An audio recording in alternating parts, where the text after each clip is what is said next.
Drops rain into a paper cup. They slither while they pass, they slip away across the universe.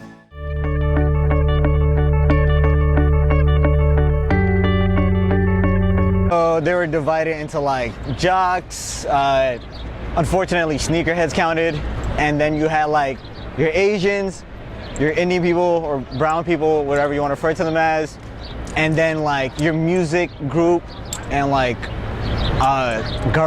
student government, which is kind of weird, but yeah. I went to Flushing High School in Queens, New York. There were certain cliques, basically kind of just based on the clubs you were in, like athletes kind of mostly hung out with athletes, and then you have the theater club. But I think a lot, because of my school is so diverse, we hung out with a lot of different people. So like music kids can be friends with like the theater crew and like the high athletic clubs. So yeah. Hi, so I went to high school in New Jersey, so I feel like the high school I went to was very cliquey, but the cliques kind of depended. The school was so big that I feel like it kind of separated, and there was cliques between like jocks and artsy people, but then I also feel like sometimes it would divide into like aspects of like race too, which is like, it wasn't everyone, but that was there and that did exist. I guess they're pretty much divided by race. Black kids hung out with black kids, Spanish kids hung out with Spanish kids, Asian kids hung out with Asian kids. I imagine nowadays it's probably a little different now that Instagram and Facebook is so much more popular, and different cultures have a way to appreciate different cultures' products through Instagram and stuff like that. I see a lot of different colored people infatuated with hip-hop culture, so.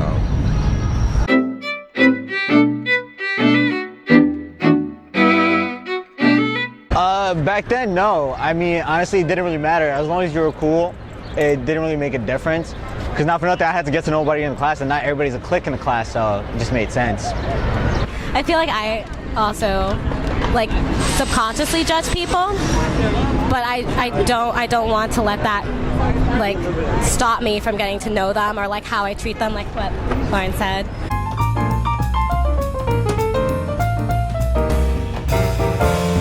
Yeah, I did. Being that I got to know so many people within the class that I normally didn't hang out with, I would end up hanging out with them, and I guess it made me more universal, more diverse about it. Absolutely. I think that's probably one of the best things about New York City is that unlike other parts of America where it's a little bit more isolated, New York City is a big melting pot where you have many different people from different cultures in one area. So I think taking advantage of that's very important. You know, I have, and I'm privileged enough to go to the most diverse college in the country, Baruch College. Basically, I've met people from over 50 countries, and I feel like they're very cool and interesting in a way because they have a different lifestyle than us. But at the same time, you know, when it comes to food, when it comes to holidays, I find that kind of different. And I'm not sure if I like all the differences, but I try to see more similarities in them when I spend time with them.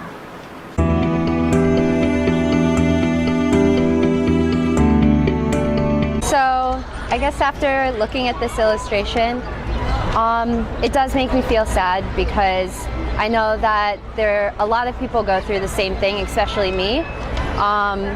Because you see something and it really inspires you, or you really like it and you want to, I don't know, try to recreate it into your own life. But when people put you down for things that you really honestly feel and things that you really, you know, like, then, you know, it's kind of bad. It's hurtful. And, you know, I know that sometimes that we even do it ourselves without even thinking, but it's always really important that someone's own opinion of themselves, it's them, and you don't have any reason to step in and give your opinion of them own selves. Unfortunately, this drawing rather, really does depict how high school was for some people. Maybe not per se me, but I've seen quite a few people do this amazing transition, and it really wasn't them, and you could tell they were unhappy with themselves. So it's unfortunate, but it's true. Yeah, like when I look at this, I really feel like I think it really has to do with like age and experience, because I feel like now being in college, like people are able to be more like themselves and try new and daring things. Whereas in high school, I feel like there's more of like a cliquey culture, and people are judged more for trying to be outside the box or trying to like be like someone they really admire.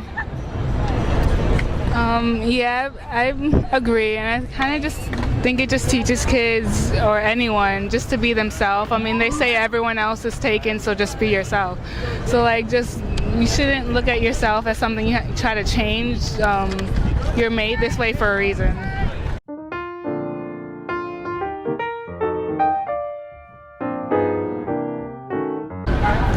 Some advice I would give to high school students, just be yourself, join as many clubs as you can, don't give in to peer pressure. I mean, if you want to do this, if you want to be in the music club, do that. If you want to be in the sports club, do that. Focus on your future right now. Don't let anyone else blind you from what your main goals are in life, because you can do whatever you want. Achieve any goal you want if you set your mind to it, and just believe in, you can do anything if you believe in yourself. I didn't know I was gonna go all the way to Florida for college, but I told myself ever since I was little, I'm going to Florida, I'm going this, I'm gonna do that, and I made it there. So just believe in yourself. Don't take no for an answer. No is just no means next opportunity. Just keep going. The reality is that life is very social-ish. I mean, it's very cliquey. I mean, it's great to want to change that, but also, in a sense, you should come to understand that that's how it is, and don't let it rule you. There's definitely people from every type of group that are willing to interact with other people, and just because majority's like that doesn't mean that everybody's like that, and just don't let it get to you too hard.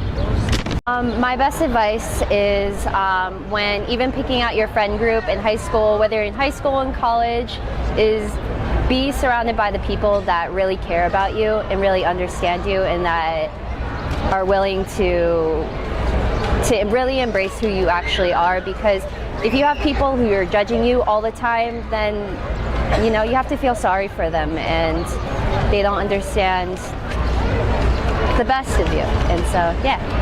I think the advice I would give to high school me and high school students in general is that don't take everything too seriously, because in high school I kind of freaked out about a lot of things. I was like, oh, this one thing isn't going to work out, I'm not going to college, I'm like, this is over for me, or because that was my plan. But I realized in high school, or I realized in college, that things work out, and that it's okay to just take a deep breath and realize that things will work themselves out, and it doesn't really take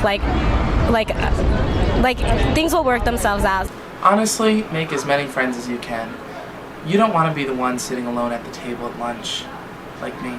The advice I would give to high school me and to high school students in general is that I feel like a lot of times we form friendships that can be unhealthy. So I know it feels that you have to be friends with certain people, but you don't. You really don't. I mean, I feel like high school is a good precursor to really understanding who you are, because I mean, in high school we're still young and we're still trying to find our place, and you don't have to know, but it's sometimes good to be on your own at times.